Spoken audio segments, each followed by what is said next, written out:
torí òun ló bí wa òun ló bí wa. bàbá mi security yẹn kò tẹ pàdé ẹ̀yẹn jọ ẹ̀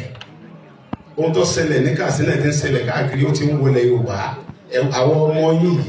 ẹ kó wa sínú gbó akájọ ẹ̀ bàbá kábíyèsí wà láì ọlọ́pàá tó fi orí àpèrè tẹ jókòó yẹn bàbá wa lẹ jẹ orí àpèrè tẹ jókòó tó jẹ ti bàbá yín tí bàbá tẹ wá lọ tẹ ti lọ tẹ wá padà dé ẹ dé torí tiwa yìí ni ọlá àbí tẹ jókòó yẹn dá ẹ̀mí mi sí ní 2021 kò jẹ́ nkú ẹ nígbàgbọ́ nù mí pé tí n bá dalẹ̀ tàbí tẹ bá rán mi sẹ́tì bá jẹ bẹ́ẹ̀ ṣe rán mi kó dọ̀ béèrè lọ́wọ́ mi bàbá ẹ mú pàtì ibi tẹ bá dé yẹn ẹ̀yìn ojú ọ̀rọ̀ security yẹn ẹ kó kọ́kọ́rọ́ ẹ̀ lé wa lọ́wọ́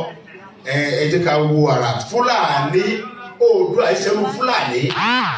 Fúlàní lẹ́rú Oòduà táwọn fẹ́ wá tọ́ yí pé Fúlàní kan.